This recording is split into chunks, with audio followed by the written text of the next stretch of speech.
Então é assim, apesar de respeitar os pilares e de lapidar os hábitos de vida dos pacientes, algumas pessoas são mais resistentes e acabam de se auto-boicotando, principalmente nos casos de dependência medicamentosa. Na sua experiência, qual o melhor instrumento para casos assim? E outra questão, há casos de recaídas? Pergunta ela. Se sim, como lidar com isso? Em casos de recaída, né? Se sim, como cuidar, como lidar com isso? A pergunta a Elizabeth perguntou. Uhum. Legal, Elizabeth, obrigada pela pergunta. Esse é um caso específico, né? Eu costumo responder assim, depende de cada caso, né? Cada caso é um caso, mas vou tentar dar uma resposta um pouco geral, né? O que a gente precisa, principalmente quando tem um caso de dependência medicamentosa, né, geralmente são os psicotrópicos, né, remédio para dormir, antidepressivo. Então isso tem uma dependência fisiológica, porque a pessoa acostumou a tomar aquilo ali para dormir, às vezes até uma constipação, que pode estar, né, numa dependência química de um remédio para ir no banheiro, infelizmente é comum hoje em dia. Né? Então, assim, tem vários tipos de dependência medicamentosa, mas, né, eu sinto que a pergunta vem mais sobre os psicotrópicos. Então, assim, geralmente, o que eu faço na minha prática, eu não tiro de cara a medicação, dependendo do grau e da dose, porque se for automedicação, a pessoa tiver com uma dose errada, obviamente eu vou trazer aquela dose ideal, máxima, enfim, ajustar a dose, e entrar com uma medicação nova e encontrar muitas vezes com esse paciente para a gente ir chegando numa troca de dose e aumentando a dose do medicamento que você está introduzindo e quem sabe ir diminuindo aquele da dependência e, claro, com o processo de autoconhecimento, olhando várias ferramentas de astrologia, de entender qual é o contexto, o que a pessoa está passando, para entender o porquê que aquela dependência está acontecendo, né? Então, existe uma parte psicoterápica, no caso, que precisa ser incluída, né? Não só olhar para o corpo físico, por que a pessoa caiu naquela dependência. Então, a gente vai seguindo, mirando numa retirada da medicação, mas de forma gradual. Se há recaídas, pode haver, né, dependendo da medicação, da droga, né, a gente chama, quando a gente está falando de drogas, quando a gente fala de recaída, a gente tem um termo na medicina que a gente chama reinforcement, né, então o grau de reinforcement de quer dizer, o tanto de vontade que você vai ter de usar de novo alguma coisa depois que você usa aquela medicina. Então, uma droga, às vezes, né, crack, tem um grau de reinforcement muito alto, a pessoa usou uma vez já está viciada. Então, a gente, né, depende muito de qual é o remédio que a pessoa está viciada ou droga, né, então isso vai mostrar ou não o grau de recaída, mas hoje em dia a gente tem, assim, muitas ferramentas, né, para tratar essa dependência. Por exemplo, né, vou abrir aqui um pouquinho um parênteses para a medicina psicodélica, que ela está sendo usada, né, de uma forma medicamentosa, e a gente entende, né, a psiquiatria ela está prestes a se dividir entre neurologia, né, e atendimentos ao trauma. Ou seja, a gente vai ter uma parte que atende esquizofrenia, doenças que são realmente genéticas, fisiológicas, que são doenças físicas, e todo o resto que a gente conhece como psiquiatria, depressão, bipolaridade, pânico, ansiedade, tudo isso são efeitos, sintomas pós-trauma. Né? Todos somos traumatizados e precisamos curar e olhar para os nossos traumas.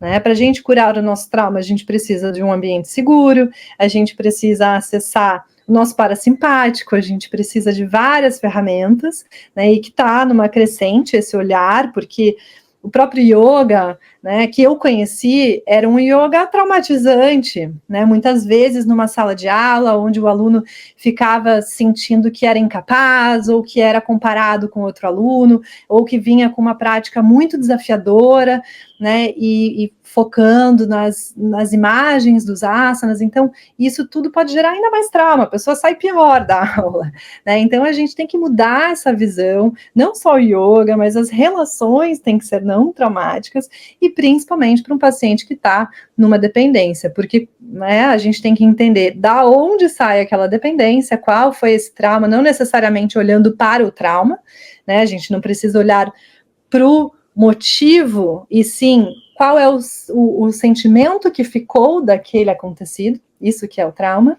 né? A gente não vai discutir se foi, se não foi um trauma, e sim, qual foi o efeito que ficou para aquela pessoa, e de alguma forma instituir ferramentas, sejam farmacológicas, psicoterápicas, exercícios, mudanças de hábitos, tudo isso, para a pessoa chegar num ponto de falar, me curei, não estou mais dependente.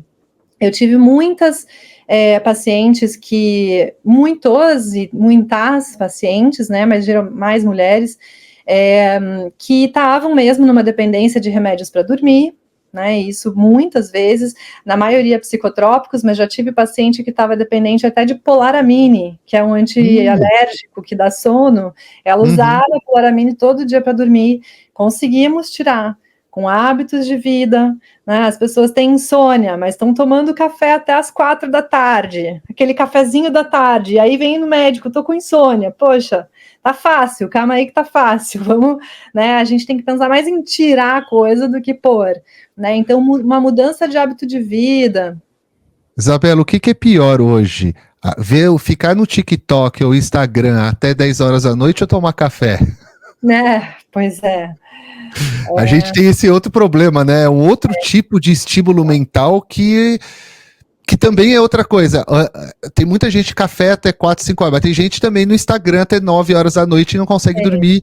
E isso também faz parte. Eu tenho estipulado uma hora, que cada um é uma hora, tem gente que trabalha até as 10, tem gente, então, tem filho, então, por isso, eu relativizo, né, cada caso, mas a gente estipula uma hora para parar de usar as redes sociais e trabalho, né, ao máximo, mais cedo que der, e inclusive colocar o celular no modo avião, para que você tenha um detox não só da luz da tela, né, porque são várias coisas, vários nocivos, né, então é a luz da tela, a informação que está te gerando ansiedade, porque não sei quem está fazendo, porque não sei o que lá, porque, meu Deus, olha aqui, esse aqui está trabalhando, por que para mim não tem, né, porque todo mundo com aquela vida ilusória ali no Instagram, né, super gera ansiedade no que você está vendo, naturalmente, mesmo que você não seja assim, de ficar na comparação, aquilo vai te gerar sentimentos, é o segundo nocivo. O outro nocivo são informações muito rápidas. Então a mente está lá trocando de pensamento muito rápido, tendo que se adaptar os neurônios e os temas, e então são diversos nocivos, né? E com certeza isso faz muita diferença. Então é isso, às vezes é fácil, a pessoa chega lá tomando um diazepam, um Pax, enfim, vários remédios psicotrópicos para dormir, e tem milhares de coisas no hábito de vida dela que a gente pode mudar, um exercício físico que está sendo feito à noite, passa para de manhã, parar de comer salada no jantar, né, tirar os estimulantes da tarde, da noite, colocar para de manhã, controlar essa questão do horário de... Opa, acontece. Alô? Tá aqui. Tocou fica aqui. Tranquila, acontece também. Se sair tocando aqui, sai tudo aqui também, faz parte. Não, faz parte desses novos tempos. Exato. Né? Mas é isso, acho que tem muitas coisas, sim, Elizabeth, que a gente pode fazer para mudar, e aí a chance de recidiva fica muito menor, porque a gente está curando a causa, né? A gente faz a pessoa acreditar que ela pode dormir de novo, a gente faz a pessoa acreditar que ela pode ser feliz de novo, sem ajuda de nenhum psicotrópico.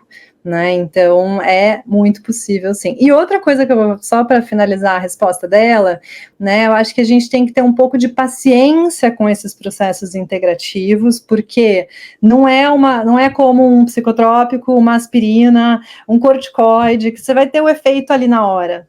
São coisas graduais, né? Eu costumo dizer um número mágico de 3 luas, ou seja, 3 meses para você fazer um hábito e começar realmente a sentir aquele efeito de mudança. E o Ayurveda, pode me corrigir se não for isso, Eric, mas eu lembro assim que o Ayurveda fala de que se você muda um hábito, depois de 2 anos, as suas células vão ter trocado dentro daquela vibração, e elas vão acabar se estipulando, né, as células, digamos, do corpo inteiro, de todos os sistemas, vão estar reverberando nesse novo formato, nessa nova vibração. Então, assim, não é uma coisa de um mês, uma coisa que você toma um remédio, já sentiu ali, tem que ter persistência, né? Então, às vezes, dependendo do grau de dependência, nesse caso, incluir alguém da família, trazer o sistema que a pessoa está incluída para ajudar a mudar. Muitas vezes, né, Eric, a gente trata um e trata a casa inteira, porque você tem que mudar a geladeira, né? Aos pouquinhos os hábitos vão mudando, os outros vão percebendo que a pessoa mudou, ficou melhor, querem mudar também, né? Então, por isso é mais efetivo, porque é uma cura mais real. Exato.